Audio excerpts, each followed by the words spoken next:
नमस्कार मित्रों, आप सभी का हार्दिक अभिनंदन है। स्वागत है आपके अपने YouTube चैनल परीक्षित में। मैं आशा करता हूं कि आप सब कुशल से होंगे, आपके जीवन में उन्नति कर रहे होंगे और मेरी प्रार्थना भी यही है ईश्वर से कि आप सब आपके जीवन के हर एक क्षेत्र में उन्नति करें, क्योंकि मनुष्य के हृदय में, उसके जीवन में यह बहुत ही तीव्र इच्छा होती है, लालसा होती है कि वह अपने जीवन में उन्नति करता चला जाए।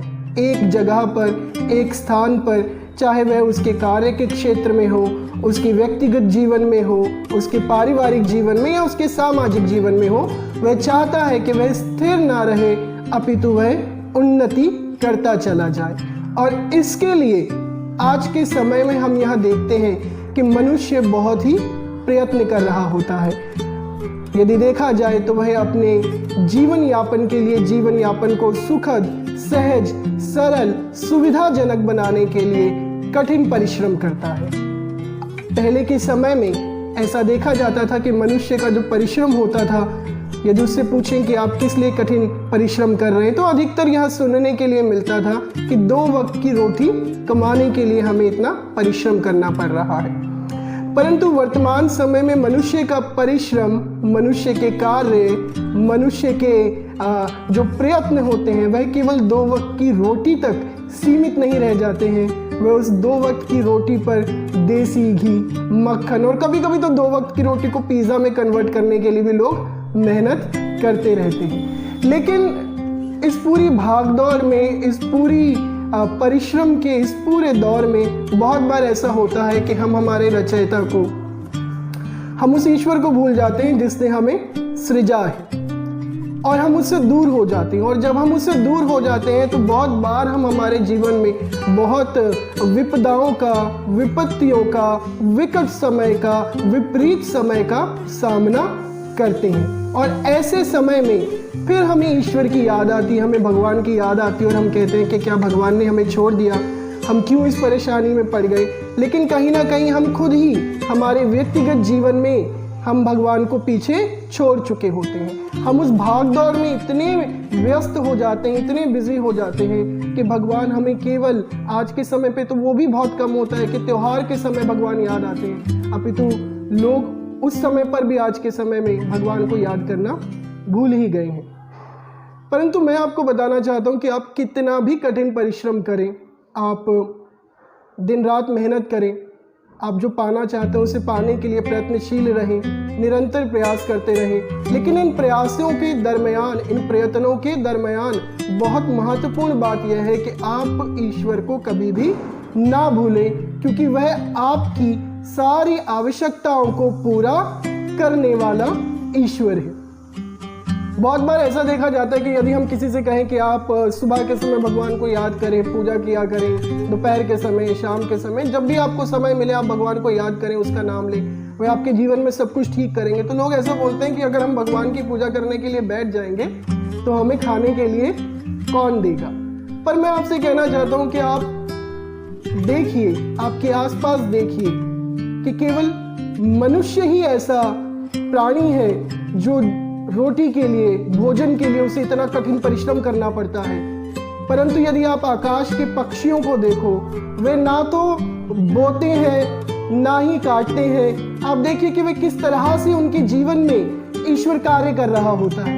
आप पेड़ पौधों को देखिए, वो किस तरह से बढ़ते चले जाते हैं, किस तरह से उन्नति करते चले जाते हैं। ऐसे ही यदि हम हमारे जीवन में ईश्वर को पहला स्थान देते हैं तो वह हमारी सारी आवश्यकताओं की पूर्ति करते हैं। चाहे वह आपका भोजन हो, चाहे आपके सांसारिक जीवन से जुड़ी हुई आवश्यकताएं हो, चाहे आपके आत्मिक जीवन से जुड़ी हुई आवश्यकताएं हो, चाहे आपके पारिवारिक जीवन से जुड़ी हुई आवश्यकताएं हो, चाहे आपके व्यक्तिगत जीवन से जुड़ी हुई आवश्यकताएं हो, हमें सदैव भगवान को अपने जीवन में पहला स्थान देना चाहिए। हमें उन्हें स्मरण करना चाहिए, क्योंकि वो हमारी सारी आवश्यकताओं को पूरा करते हैं। भगवान केवल और केवल हमें कठिन समय के लिए ही हमारे लिए उपलब्ध नहीं रहते हैं, अपितु हमारे व्यक्तिगत जीवन की और हमारे प्रतिदिन के जीवन की जितनी भी आवश्यकताएं होती हैं उन सभी को पूरा करने के लिए भी वह सक्षम है। अपितु आपको भोजन उपलब्ध कराने के लिए भी वह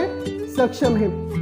मैं आपको एक वास्तविक घटना बताऊंगा। आप सभी काशी से अवगत हैं, बनारस को जानते हैं, वाराणसी को जानते हैं। ऐसा कहा जाता है कि एक बार ऐसा हुआ कि काशी में भयंकर अकाल पड़ा। आप और मैं जानते हैं कि काशी भगवान शिव की नगरी है, पंचकोसी काशी है, भगवान शिव ने उसे स्वयं बनाया। तो कहा जाता है कि जब काशी में अकाल पड़ा तो भगवान शिव उस अकाल को दूर करने के लिए उन्होंने बहुत से प्रयत्न किए, परंतु कोई भी प्रयत्न जो है वह सफल उस समय नहीं हो पाया। तो वह ध्यान में चले गए, उन्होंने ध्यान लगाया, समाधि में चले गए। तब उनको स्मरण आया कि इस कठिन समय में उन्हें माँ अन्नपूर्णा को स्मरण करना चाहिए, माँ अन्नपूर्णा से प्रार्थना करनी चाहिए। तो उन्होंने माँ अन्नपूर्णा की स्तुति करी, उनसे प्रार्थना करी और माँ अन्नपूर्णा वहां पर उपस्थित हुई। उन्होंने भगवान शिव को उस समय भिक्षा दी और उन्होंने भगवान शिव से कहा कि आज के बाद काशी में कोई भी मनुष्य भूखा नहीं सोएगा, आज के बाद काशी में कभी भी अकाल नहीं पड़ेगा। तो ये एक पौराणिक कथा है जो हमारे ग्रंथों में हमें देखने को मिलती है। तो एक बार क्या हुआ कि एक साधु अपने शिष्यों के साथ एक सभा को संबोधित कर रहा था। उस सभा में क्या हुआ, वह अपने शिष्यों को बता रहे थे कि भगवान किस प्रकार से हमारी आवश्यकताओं को पूरा करते हैं, कैसे भगवान हमें भोजन उपलब्ध कराते हैं जब हम पूरी तरह से उन पर निर्भर हो जाते हैं। तो वह साधु ने यही कथा, जो कथा मैंने अभी आपको सुनाई, जो हमारे ग्रंथों में है, पुराने ग्रंथों में है, काशी से जुड़ी हुई है, मां अन्नपूर्णा से जुड़ी हुई है, यही कथा वह अपने शिष्यों को सुना रहे थे कि किस प्रकार से मां अन्नपूर्णा जो है वह अपने भक्तों को भोजन उपलब्ध कराती है, किसी को भूखा नहीं सोने देती है। तो एक बार ऐसा हुआ कि उन्होंने जगह जगह प्रचार किया, वह घूमते थे। तो एक बार ऐसी स्थिति समय आया कि वे काशी पहुंच गए। काशी पहुंचे तो काशी में पहुंचने के बाद उन्होंने जहाँ पे सत्संग जाना था वहाँ सत्संग में गए और उनका जीवन ऐसा था कि वे भिक्षुक के समान जीते थे कि किसी ने खाना दे दिया या अब बनारस के घाट पर चले गए, काशी के घाटों पर चले गए, वहाँ पर यदि उन्हें खाने के लिए कुछ मिल गया तो वह खा लिया और उन्होंने अपना पेट भर लिया। इस तरह से वह जीवन जीते थे। तो जब वह काशी पहुंचे तो उस दौरान काशी में भयंकर बारिश हो रही थी। तो यदि वे भोजन खाने के लिए उन्हें जाना था तो उन्हें 5 किलोमीटर दूर घाट पर जाना पड़ता, जहाँ पर कुछ लोग आते हैं और प्रसाद के रूप में भोजन बांटते हैं। तो बहुत तेज बारिश, पानी भर गया सब जगह।